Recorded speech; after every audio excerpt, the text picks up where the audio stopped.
하나님의 말씀은 출애굽기 12장 12절에서 14절입니다. 출애굽기 12장 12절에서 14절 말씀입니다.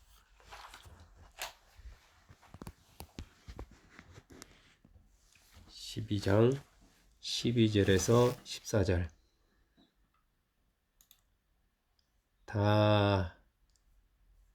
잠깐만 기다리겠습니다. 12장 12절에서 14절 이제 찾으셨으면 우리 합독하겠습니다.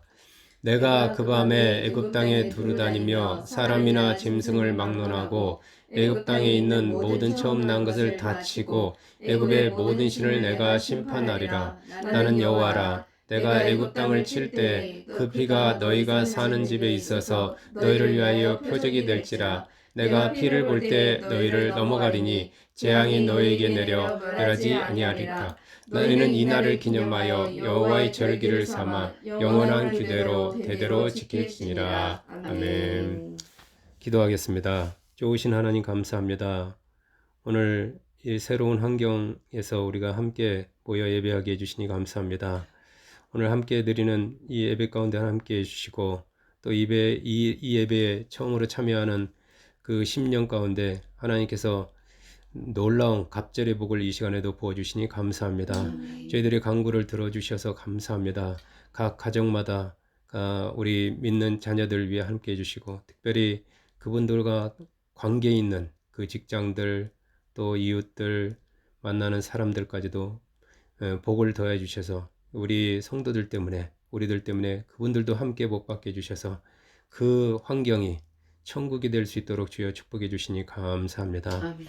이 시간에도 저희들이 간절히 기도합니다. 우리 주위에 우리 가족 중에 또 우리 형제들 중에 이웃 중에 주님을 아직도 알지 못한 채 살아가고 있는 수많은 영혼들 주여 간절히 구하오니 저들을 구원하여 주시고 그 영혼이 천국 갈 수 있도록 주여 축복해 주시니 감사합니다. 아멘. 이 시간은 하나님의 말씀을 저희가 듣기 위해서 모였습니다.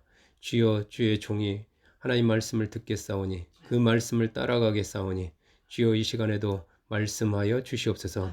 그 한 말씀 한 말씀이 다 하나도 땅에 떨어지지 않고 우리 심령의 밭에 떨어져서 물에 흘러가는 것이 아니라 사라져버리는 것이 아니라 그 우리 마음밭에 남아서 계속해서 우리의 등이 되어주시고 빛이 되어주시니 감사합니다. 아멘. 이 시간에도 성령 하나님께서 우리 가운데 임하여 주시고 역사하여 주시고 만져주시고 회복시켜 주시고 아멘. 하나님 고쳐주시니 감사하며 아멘. 예수님 존귀하신 이름으로 감사하며 기도드렸습니다. 아멘. 자, 오늘은 위기와 보혈, 위기와 성령에 이어서 위기와 보혈이라는 제목으로 말씀을 죄송합니다. 전하겠습니다. 모세와 이스라엘 이 백성들 때문에 애굽 전역에 큰 위기가 작은 것도 아니고 엄청나게 큰 위기가 국가적으로 연속해서 닥칩니다.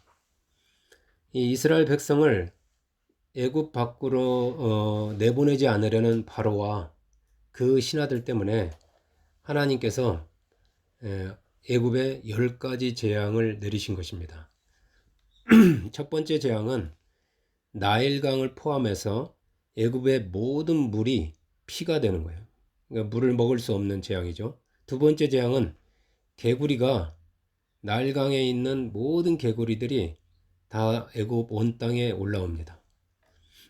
세 번째 재앙은 이 티끌이 그 먼지들이죠. 먼지가 다 살아있는 이가 되어서 사람들의 몸을 이렇게 물고 괴롭히는 거예요. 네 번째 재앙은 애굽 집집마다 이 파리떼가 가득하게 됩니다. 파리 한 마리만 있어도 신경 쓰이는데 막 더러운 파리들이 쇠파리들이 다 몰려드는 거예요. 다섯 번째 재앙은 이 가축들에게 돌림병이 역병이 생겨가지고 가축들이 다 죽어나가는 겁니다. 그 다음에 여섯 번째 재앙은 사람과 짐승에게 악성 종기가 생겨요. 피부병. 막 득득 긁고 고름 생기고 막 그런 종기가 생깁니다. 일곱째는 애굽 전역에 우박이 내려서 이 우박은 특별히 애굽에 있는 채소, 과일, 뭐 이런 모든 먹을 만한 것들을 다 초토화시킵니다. 심지어 그 우박에 사람이 상하기까지 해요. 여덟째는 메뚜기 떼가 땅을 다 뒤엎어서 우박으로 인해서 남은 것까지 싹 먹어 버리는 거예요. 아홉째는 캄캄한 흑암이 3일 동안 애굽 온 땅에 있어서 사람과 사람이 서로 볼 수가 없어요. 이 모든 재앙의 그 재료가 되는 것들이요. 나일강이라든가 뭐 개구리라든가 그 다음에 이 뭐 티끌 뭐 파리 이런 것들이 사실은 애굽 사람들이 신으로 섬기는 것들입니다. 그동안 자기들을 지켜준다고 보호해준다고 하는 것들이 지금 오히려 자신들을 괴롭히는 데, 그러니까 신들이라고 생각하는 들까지도 자기들을 공격하는 그런 일이 벌어지는 거예요. 자, 그런 가운데서도 정 신비롭게도 이스라엘 백성들이 거주하는 지역에는 이 모든 재앙이 하나도 임하지 않는 거예요. 하나님께서 애굽과 이스라엘을 구별해서 차별이 아닙니다. 구별하는 겁니다.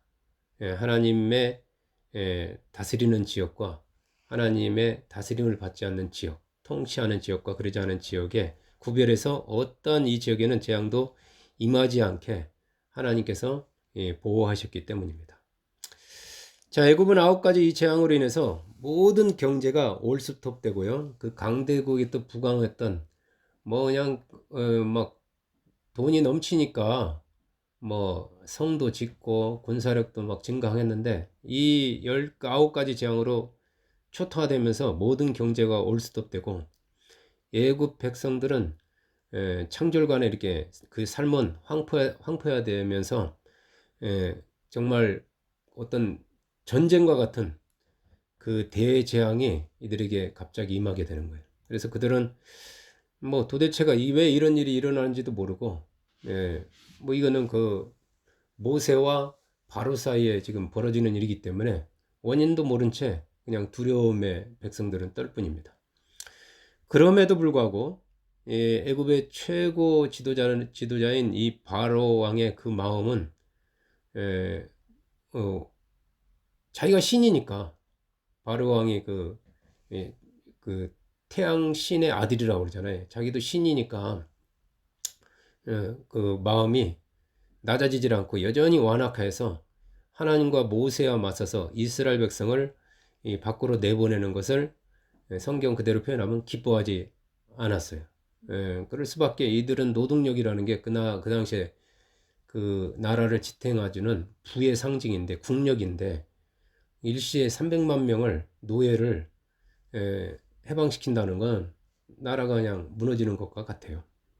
할 수가 없겠죠. 할 수가 없어. 그래서 모세를 통해서 사실은 이 주신 하나님의 말씀에 이 바로가 아무 조건 없이 처음부터 순종했다면은 이 모든 재앙이 내리지 않았을 텐데 그 바로의 욕심과 고집과 교만이 그 어리석임이 되어서 이 화를 자초한 것입니다. 그 사람들이 어떤 애정론을 이야기하는데 애정론을 이야기하면서 운명론처럼 이렇게 말하는 경우가 있어요. 근데 이건 아닙니다. 바로 애굽이 이렇게 재앙을 내리도록 뭐 하나님이 계획은 하셨지만 회개했다면은 이 재앙이 임할 필요가 없는 거예요. 그건 요나를 통해서도 여러분 알 수 있습니다. 니느웨를 하나님이 심판하려고 작정을 했어요. 그런데 니느웨는 니느웨 성, 그 아수르 니느웨 성은 요나가 누굽니까? 요나가 누군지도 몰라요. 근데 요나가 와가지고 40일 동안 회개하라. 안 그러면 너희 망한다 했을 때 그 왕과 그 신하가 그 말을 듣고 다 죄를 무릅쓰고 흰옷을 입고 그 베옷을 입으면서 회개해가지고 애굽 니느웨 12만 명, 11만 명이 다 구원을 받았지 않습니까? 그러니까 회개하면은 이 재앙 앞에서 겸손하게 그냥 두 손을 들면 항복하면은 그 뭐 비겁한 게 아니거든요. 비굴한 게 아니거든요. 살려면은 예, 손을 드는 거죠. 우리도 마찬가지예요. 우리가 하나님 앞에 이렇게 손 드는 거, 두 손 드는 거, 항복하는 거 죽이려고 하는 게 아닙니다.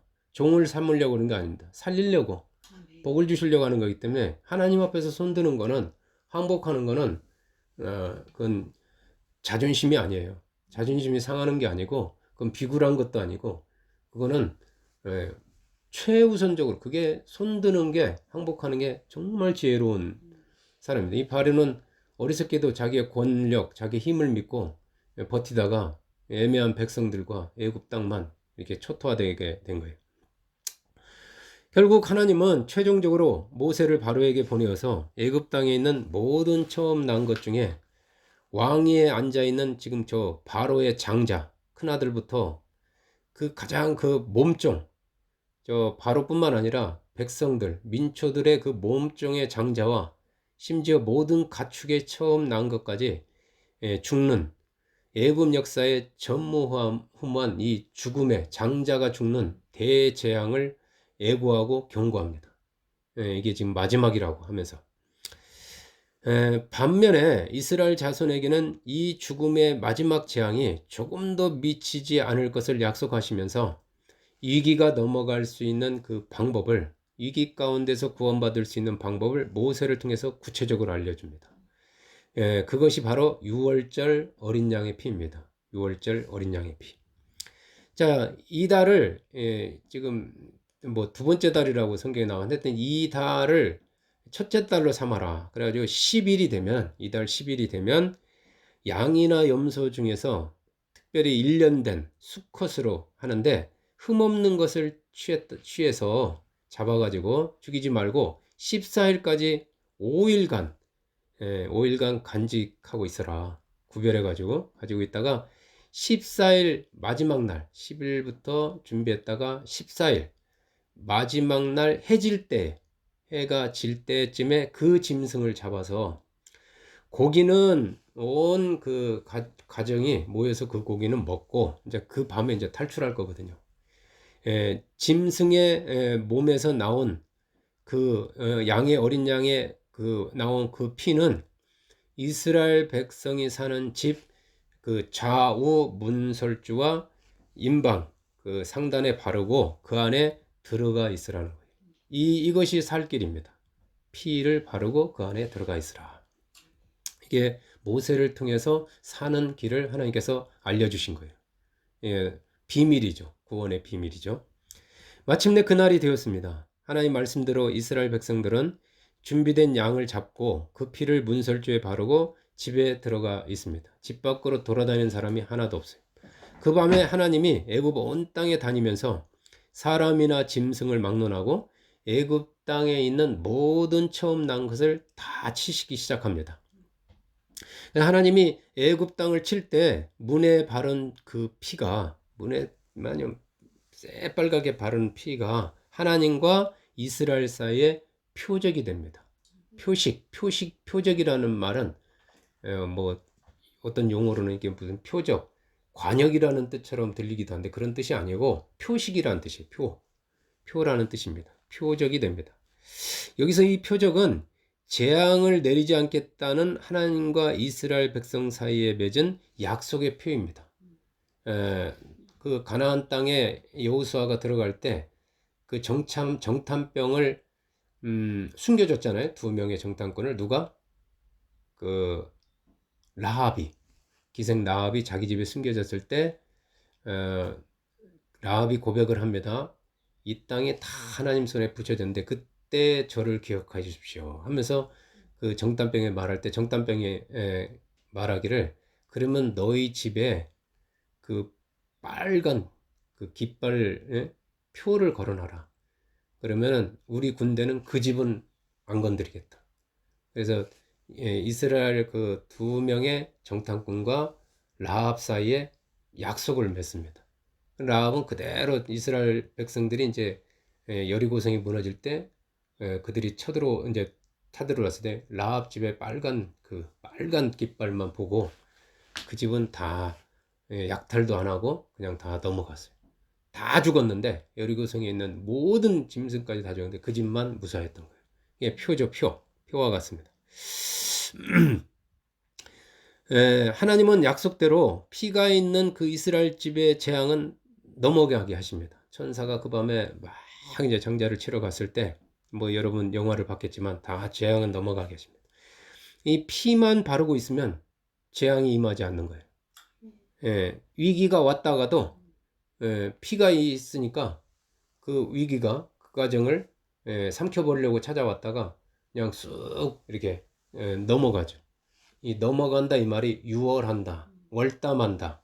유하게 부드럽게 싹 넘어간다는 거죠. 그럼 피는 누가 바를까요?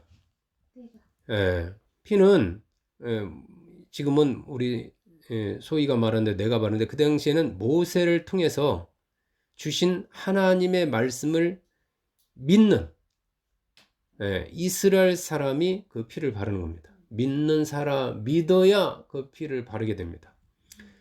즉, 이 피를 바르는 것은 하나님의 말씀을 신뢰하는 믿음의 행위, 믿음의 액션이에요. 만약에 모세를 통해서 주신 말씀을 뭐 그런 게 어딨어, 이건 뭐 미신이지 하면서 무시해가지고 바로왕처럼 무시해가지고 피를 문에 바르지 않으면 아무리 이스라엘 백성이라고 해도 출신이 아브라함의 후손일지라도 혈통이 아브라함의 혈통일지라도 재앙이 넘어가지 않고 그대로 임하게 됩니다. 이것만 봐더라도 어떤 구원을 받는 것은 행위나 어떤 혈통으로 구원을 받는 거예요. 내 부모가 아브라함이라고 할지라도 내가 그 말씀대로 그 약속의 말씀을 믿고 살지 않으면 그는 재앙이 임하는 거예요. 아브라함의 두 아들 중에도 하나는 이삭은 복을 받지만 에서는 그렇지 아니 이스마엘은 그렇지 못하잖아요. 그 혈통에서 이삭의 혈통이라고도 에서는 하나님으로부터 저주를 받지만 복을 받지만 야곱은 복을 받잖아요.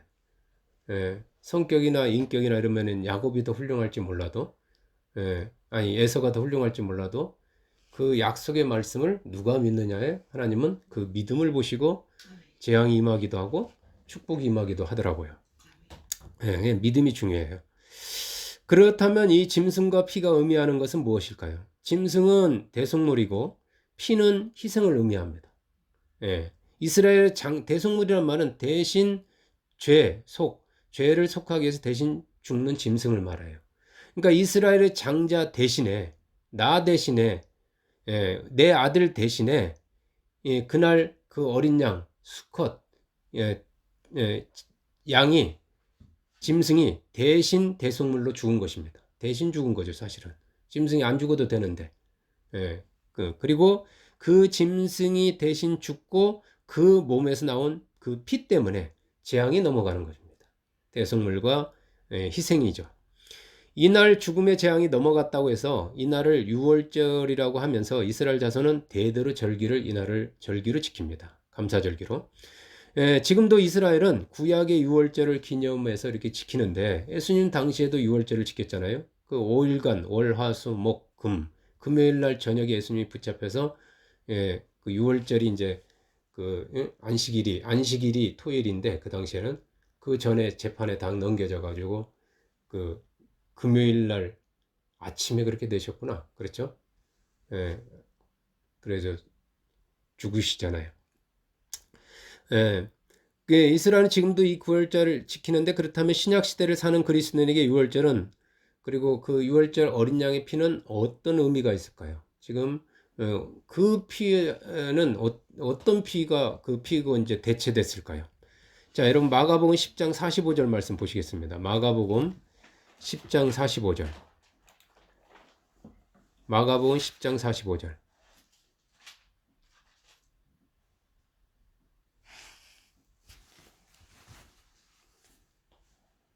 다 찾으셨 마가복음 10장 45절 신약에. 자, 우리 찾으셨으면 천천히 합독하겠습니다. 천천히. 인자가 온 것은 섬김을 받으려 함이 아니라 도리어 섬기려 하고 자기 목숨을 많은 사람의 대속물로 주려 함이니라. 아멘. 여기서 인자는 예수님을 의미합니다. 예수님은 당신을 가리켜서 사람의 아들 혹은 하나님의 아들 이렇게 여러 가지로 나는 뭐 빛이다, 나는 포도나무다 이렇게 당신을 여러 가지 비유를 들어서 표현했는데 그 중에 하나가 인자입니다. 인자. 예, 사람의 아들이시죠. 인자라는 말은. 예, 인자가 이 땅에 오신 목적은 사람들로부터 이렇게 섬김 받으려고, 대접받으려고, 추앙을 받으려고 오신 것이 아니라 도리어 사람들 대신 죽으시려고 이 땅에 오셨다고 예수님 자신이 그 친히, 이거 예수님 말씀이거든요. 친히 성육신의 목적을 말씀하신 거예요. 예수님이 이 땅에 오시면 내가 이 땅에 온 목적은 죽으려고 온 거다. 그냥 죽으려 온 게 아니라 어차피 사람은 이래저래나 저래나 죽지만 많은 사람의 목숨을 대신하여 많은 사람의 목숨을 구하려고 내가 온 거다. 이렇게 말씀하신 거예요. 분명히. 예수님이 이 땅에 오신 진정한 목적은 죄 때문에 죽음의 위기에 빠진 인류를 구원하시기 위해서예요.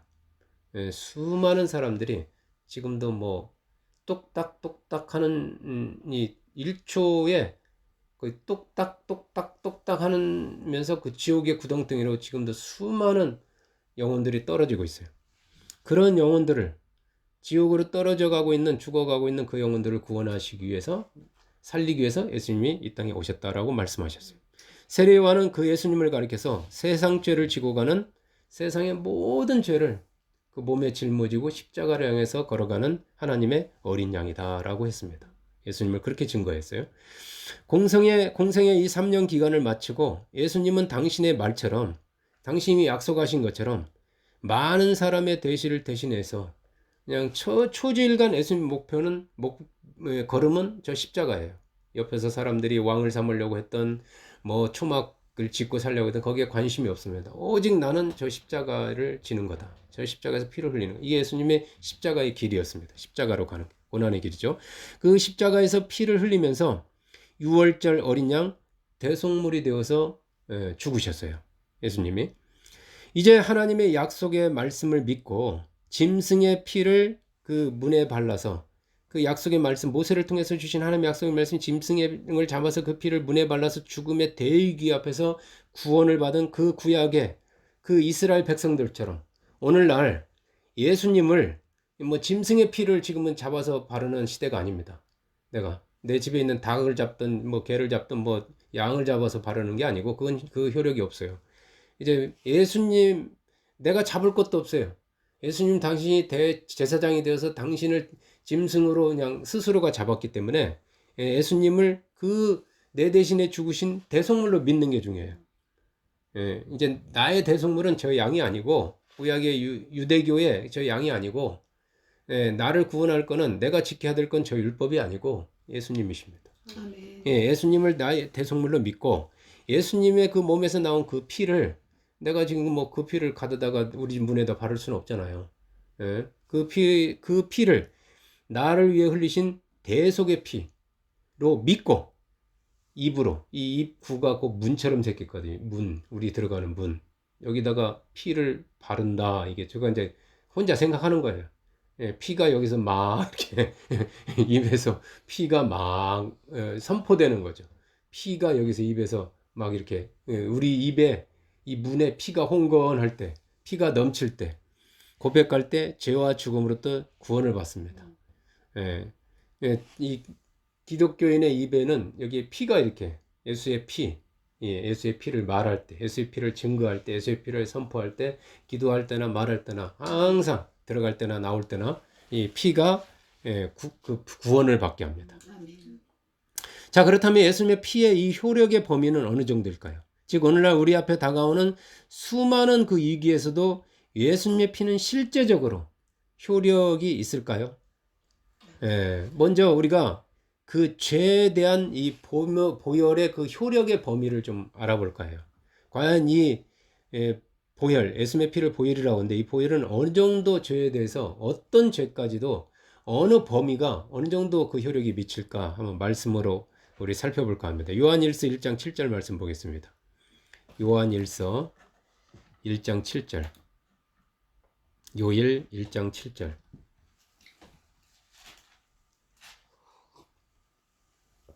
예수님의 피의 효력의 범위입니다. 요한일서 1장 7절. 찾으셨죠? 합독합니다. 그가 빛 가운데 계신 것 같이 우리도 빛 가운데 행하면 우리가 서로 사귐이 있고 그 아들 예수의 피가 우리를 모든 죄에서 깨끗하게 하실 것이요. 아멘.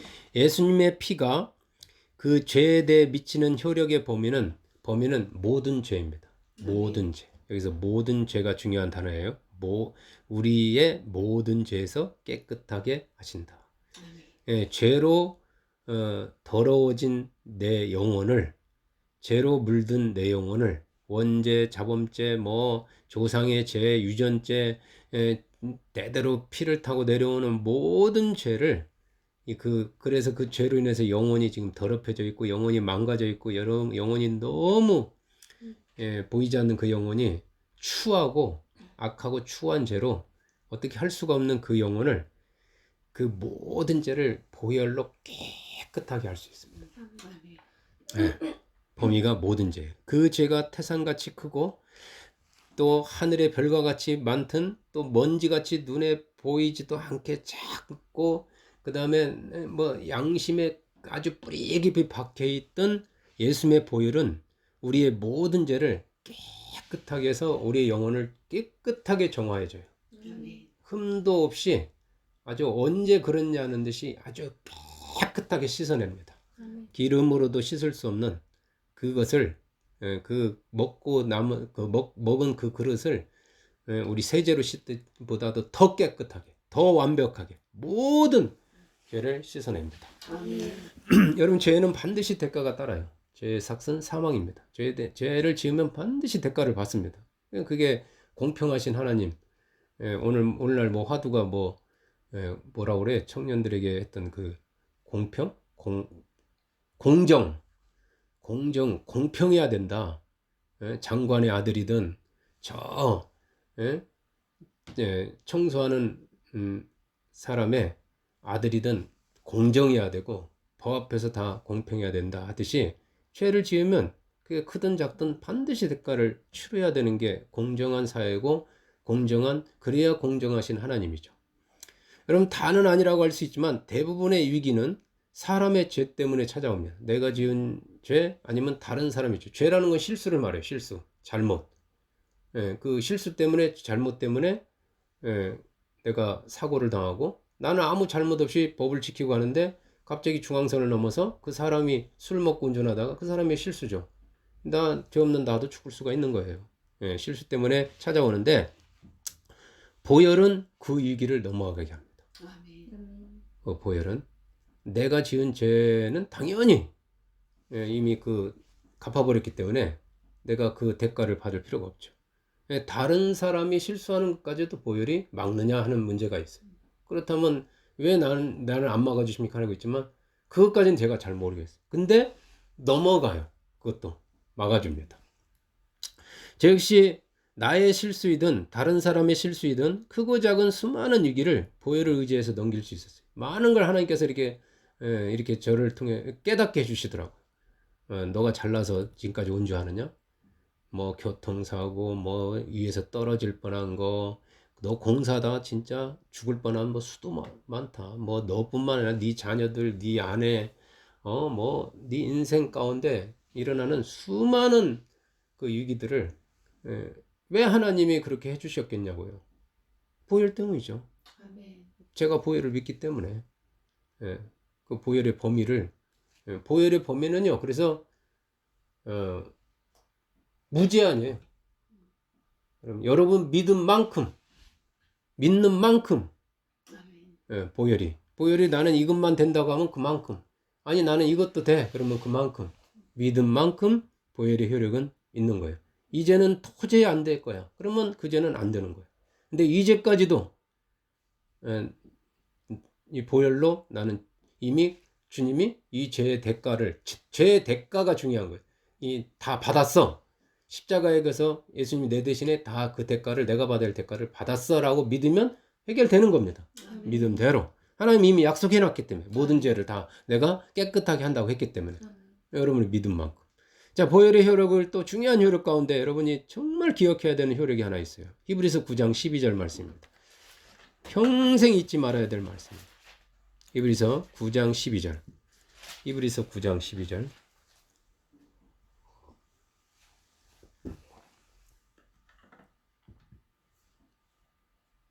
자, 히브리 찾았죠? 네. 우리 합독할까요? 염소와 송아지의 피로 하지 아니하고 오직 자기의 피로 영원한 속죄를 이루사 단번에 성소에 들어가셨느니라. 네. 오직 자기의 피가 있습니다. 이 말씀에서 가장 중요한 단어는 자기의 피 영원한 속죄를 이루사입니다. 아멘. 염소와 송아지의 피로 하지 아니하고 짐승의 피로 하지 않고 오직이죠. 오직. only. 오직. 네, 하나밖에 없는 자기의 피로 뭘 이루어요? 영원한 속죄를 이루사 단번에 하늘 성소에 들어가셨느니라. 아멘. 자, 영원한 속죄가 뭘까요? 예수님의 피는 과거, 현재, 미래의 모든 죄에 대해 영원한 속죄의 효력을 가져요. 영원한 속죄의 효력을 가진다는 거예요. 구약의 짐승의 피가 한 가지 죄, 하나의 죄에 대해서 이례적인 속죄의 효력을 받습니다. 예, 제가 언젠가 그러겠잖아요. 공무원을 하다 보면 징계를 먹어요. 그런데 장관 표창이라든가 대통령 표창을 받아 놓으면 그 잘못한 거에 대해서 이게 상계 처리가 됩니다. 예, 공로가 있기 때문에 표창을 받았다는 공로가 있다는 거거든요. 그 공로로 이 사람의 잘못을 봐주는 거예요. 구약의 짐승의 피가 그와 같은 거예요. 짐승 한 마리로 죄 하나 이렇게 해결받습니다. 그러니까 계속 죄 지을 때마다 짐승을 잡아야 되는 거예요. 예. 영원한 짐승의 피는 영원한 효력이 없어요. 이례적인 속죄 효력을 갖죠. 그런데 반해서 예수님의 피는 모든 죄에 대해서 우리에게 영원한 속죄를 가져온다는 거예요. 아멘. 예, 더 좋은 피죠. 예. 그러면 그런 게 어디 있어요? 네, 가치에 있어요. 가치. 짐승과 예수님의 가치가 달라요. 가격이 틀려요. 가격이. 예수님의 피는 우주에 하나밖에 없는 하나님의 아들의 피고, 예. 이 짐승의 피는 하나님의 아들의 피가 아니잖아요. 가치가 틀리단 말이에요. 가치가. 예수님 짤이 그 가치가 틀려요. 그러니까 얼마든지 갚을 수 있어요. 누가? 하나님 보실 때. 우주에 하나밖에 없는 보석에 왜 다이아몬드가 비싸요? 왜 가치가 그렇게 비싸요? 희귀하니까, 드무니까, 독특하니까, 지구에 얼마 없으니까. 그런데 다이아몬드 별에 가보세요. 다이아몬드가 그렇게 비쌀까요? 다이아몬드로 집 짓고 다이아몬드로 그냥 공기놀이 할 텐데. 그냥 아무도 관심도 안 가져요. 예, 희귀하니까. 우주에 하나밖에 없으니까 보배다 이 말이죠. 아멘. 그러니까 그 많은 가치가 있으니까 지구의 모든 죄, 예, 우주에 있는 모든 죄도 덮을 수 있어요. 그 하나면 다 갚아주는 거. 예, 그리고 영원한, 과거, 현재, 미래, 영원한 속죄를 갖습니다. 아멘. 여러분, 그걸 확신을 가지셔야 돼요. 아멘. 자꾸 과거의 거 가지고, 끄집어내가지고, 여러분 막 또 고통받고 그럴 필요가 없어요. 그 말씀이 여기서 나옵니다. 이제 예수님의 피의 효력이 또 어디까지 미칠까? 자, 요한계시록 12장 11절 말씀입니다. 요한계시록 12장 11절. 요한계시록 12장 11절.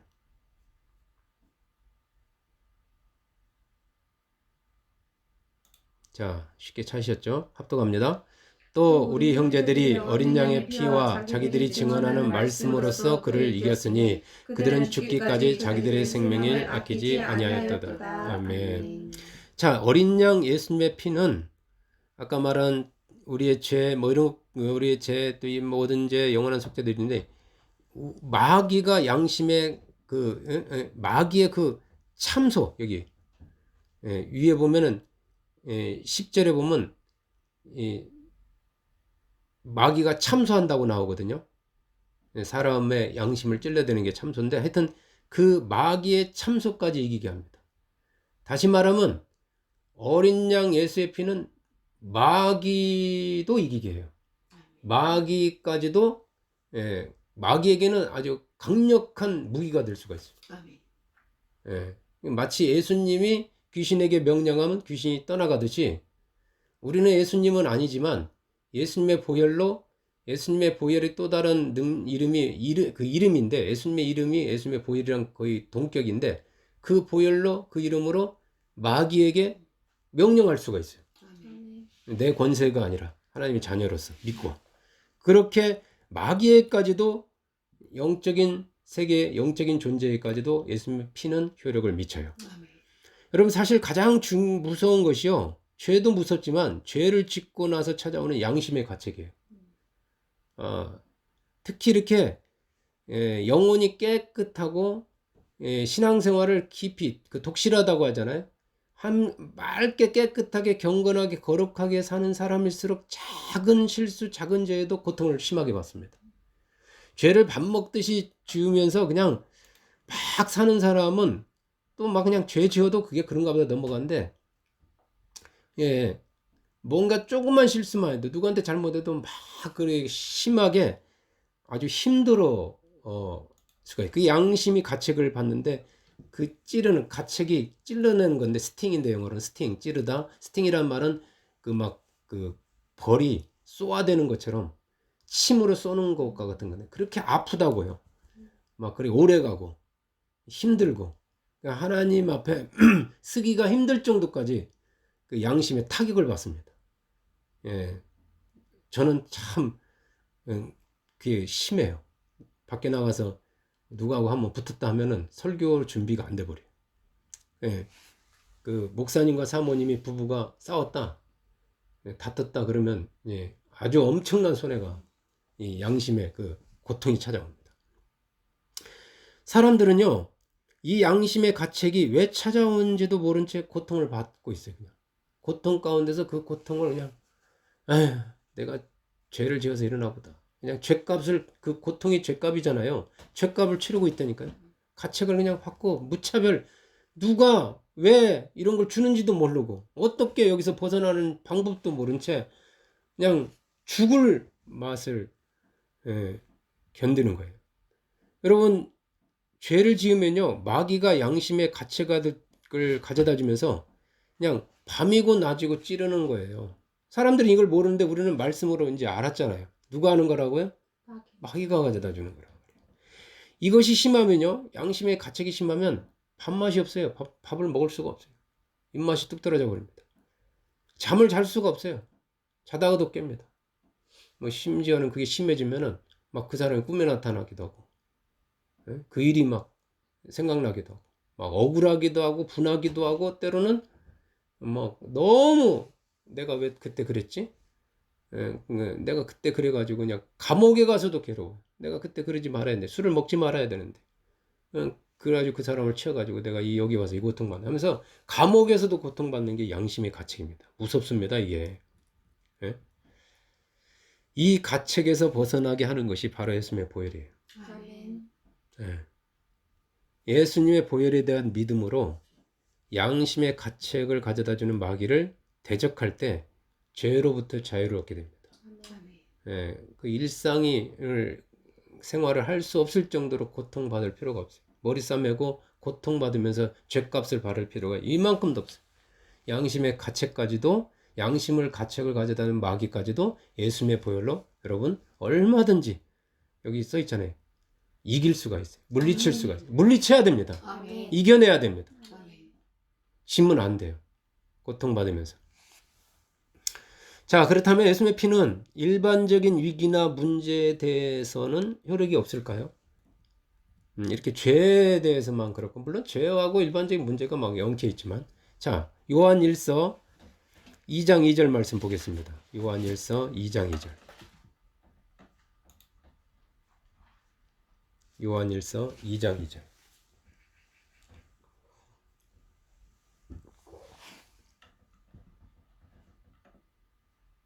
요일 2장 2절 찾으셨죠? 합독합니다. 그는 우리 죄를 위한 화목 제물이니 우리만 위할 뿐 아니요 온 세상의 죄를 위하심이라. 아멘. 예수님은 세상 죄에 대한 대속물이기도 하지만 하나님과 우리 사이에 화목 제물이기도 하셔요. 화목하게 하는데 예수님의 피가 역할을 한다 이 말이죠. 아멘. 예수님의 몸에서 흘린 피로 하나님과 우리 사이가 화목한 관계로 화목해집니다. 화목해요. 그 가정이 화목하다. 화목하다는 말은 서로 숨기는 게 없고 감출 게 없고 이렇게 두려울 것도 없고 무서울 것도 없고 너무 이렇게 있으면 편안한, 하나님이 구약에서는 하나님을 보는 게 두려워요.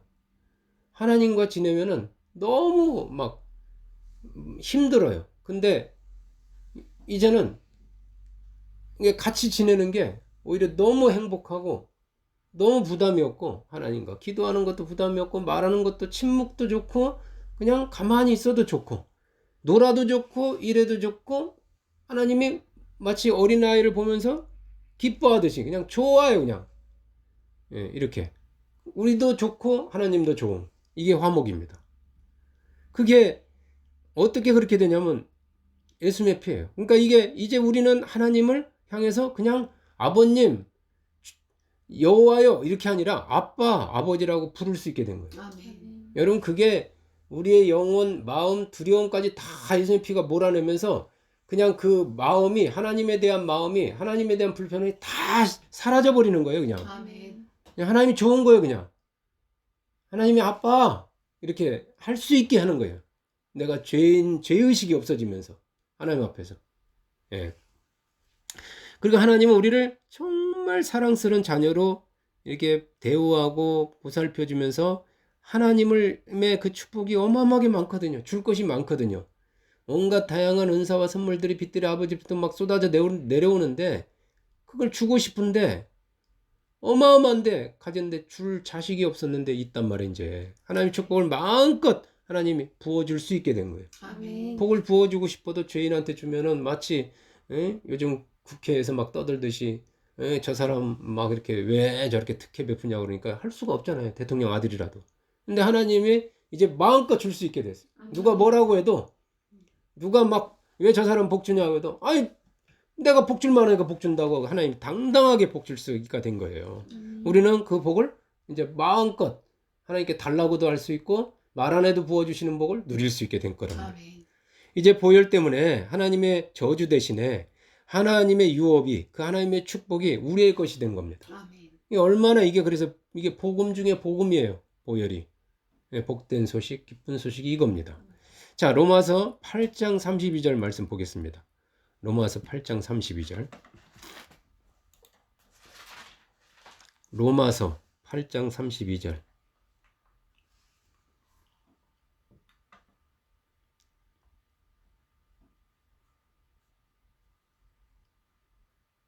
찾으셨죠?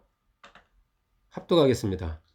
자기 아들을 아끼지 아니하시고 우리 모든 사람을 위하여 내주시니가 어찌 그 아들과 함께 모든 것을 우리에게 주시지 아니하겠느냐.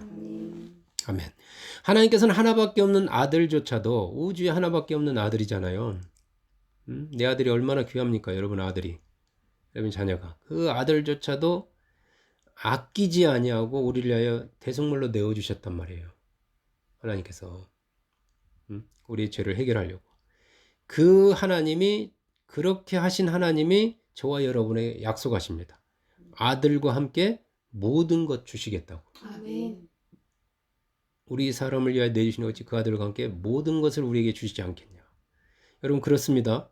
예수님의 보혈은 위기만 넘어가게 하는 것이 아니라, 위기 가운데서 구원만 해주는 것이 아니라 하나님의 모든 축복이 우리의 것이 되게 하는 축복의 보혈입니다. 아멘. 하나님의 모든 여기 모든 것은 모든 축복이에요. 구약부터 아브라함을 통해서 약속하신 모든 복까지 다 포함해서, 아브라함과 이삭과 야곱에게를 통해서 약속하신 그 하나님의 구약부터 예수님 통해서 약속하신 그 모든 축복이 우리 것이 되는 거예요. 주시겠다는 거예요.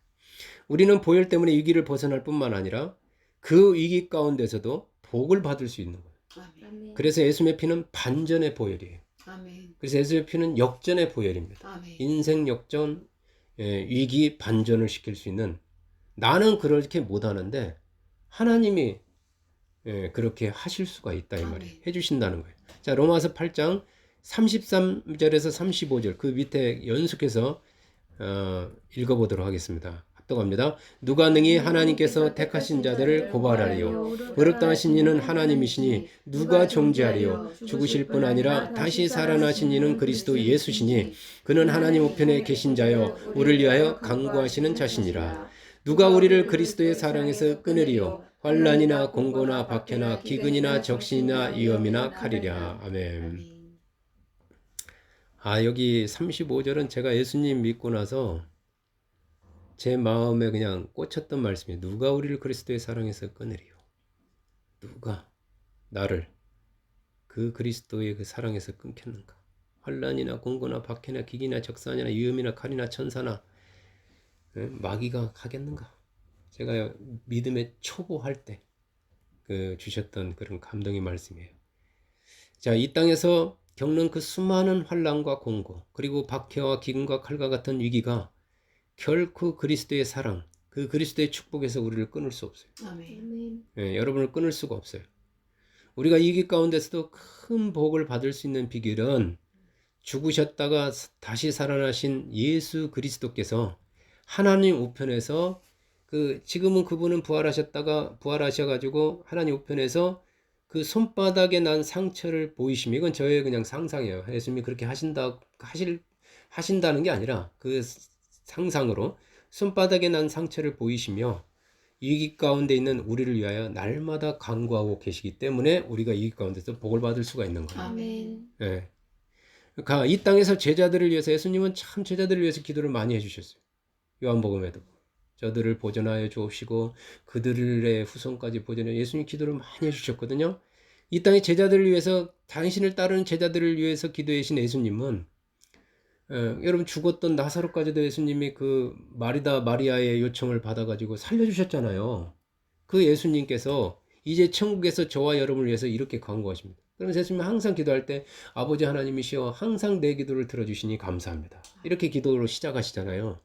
그 하나님이, 그 예수님이 지금도 살아 계셔서 저와 여러분을 위해서 기도하는데 이렇게 기도해요. 보혈을 믿고 보혈을 말하고 보혈을 전하는, 그리고 보혈을 위해서 사는, 보혈을 다른 사람에게 전해주고 본인도 그 보혈을 믿고 사는 저 사람을, 저 가정을, 저 교회를 위기와 고통 가운데서 구원하시고 축복하소서. 아멘. 이렇게 예수님이 우리를 위해서 지금도 하나님 우편에서 대신 간구하고 계세요. 하나님이 우리 편이시죠. 저번 주에는 성령이 우리를 도와주시고 이제 예수님이 우리를 위해서 간구하시고 우리가 복을 안 받을래 안 받을 수가 없다니까요. 그냥 억지로 그냥 쫓아다니면서 복을 주겠다는데. 그래서 제가 넘어져도 복 받고 뒤로 넘어져도 앞으로는 코가 깨지는 게 아니라 앞으로 넘어져도 코 깨질 만한데 거기에 다이아몬드가 있고 들어 뭐 이런 얘기까지 했잖아요. 자, 로마서 5장 9절 말씀, 이제 마지막 구절이 될 것 같아요. 5장 9절 말씀 보시겠습니다. 로마서 5장 9절.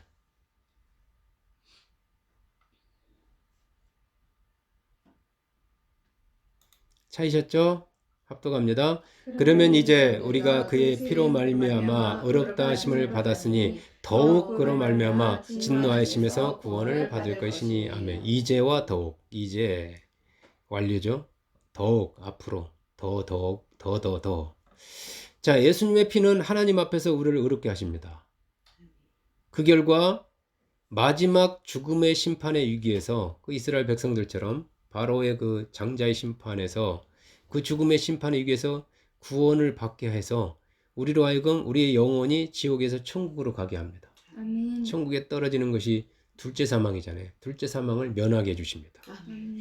뿐만 아니라 이 땅에서 사는 동안 수많은 진노하심, 수많은 저주와 재앙의 위기에서도 구원을 받게 하십니다. 아멘. 우리가 이미 살펴본 대로 환란이 됐든 뭐가 됐든, 바울도 그 수많은 환란 가운데서 구원을 받으면서 내가 정말 죽을 고비 가운데서도 예수님이 나를 살리셔서, 그래서 그 유명한 말이 나오잖아요. 사명자는 죽지 않는다.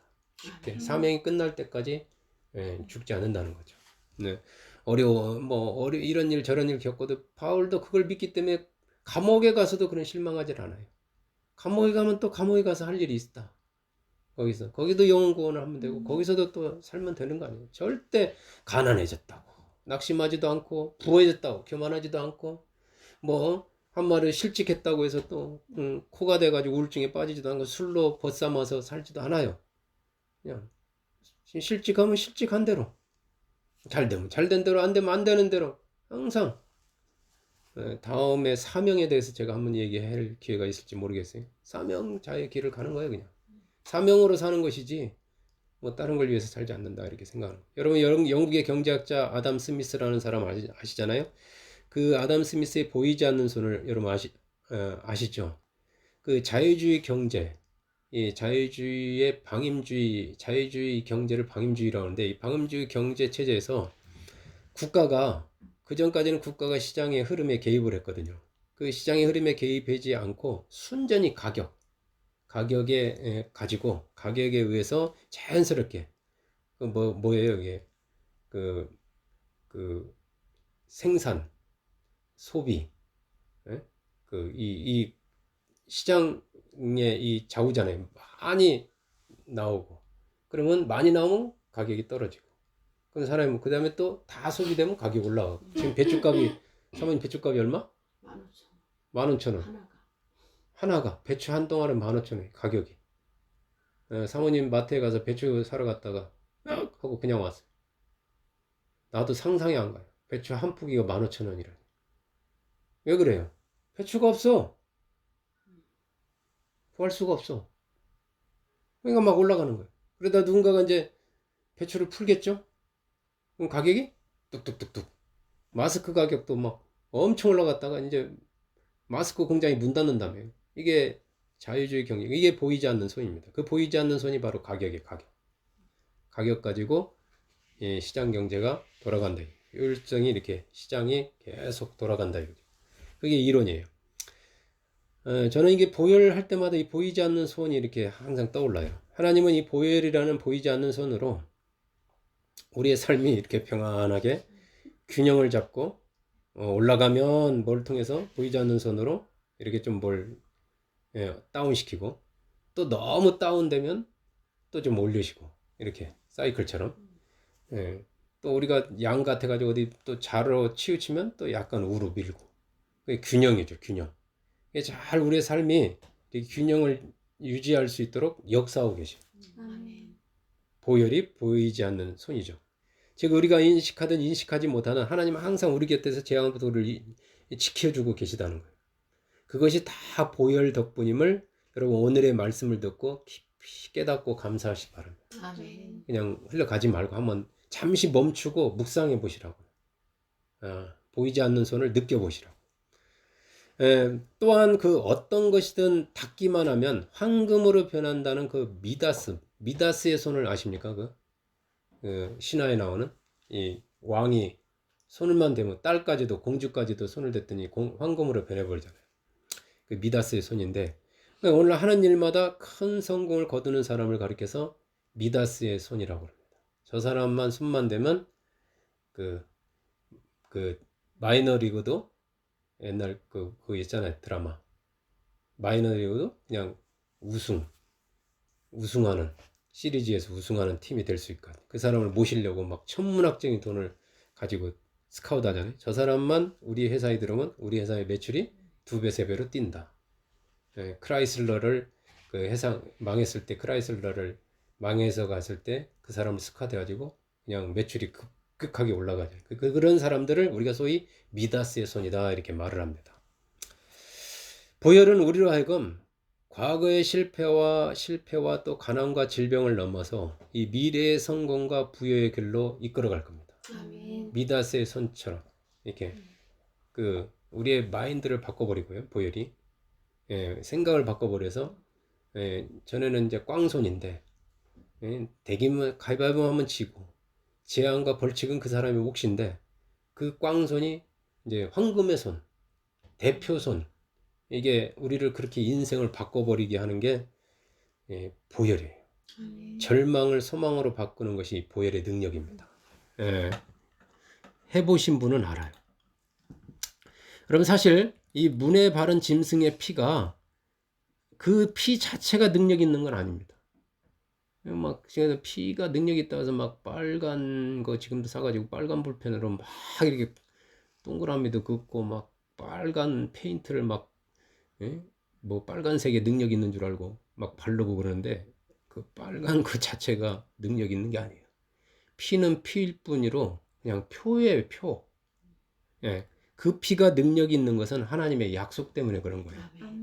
그 약속이 효력을 발휘하기 위해서는 그 약속에 대한 저와 여러분의 믿음이 가야 돼요. 믿음이 있어야 돼요. 믿음과 함께 그 믿음의 행동이 따를 때 효력이 있는 것이지, 믿음은 없으면서 누구 말 듣고 그냥 그것도 믿음이라고 할 수 있겠네요. 막 빨간색 갖다 바르고 막 뿌리는 거. 여러분, 아무리 하나님의 약속의 말씀을 받고도요, 문기둥에 피를 바르지 않는다면 아무 소용이 없잖아요.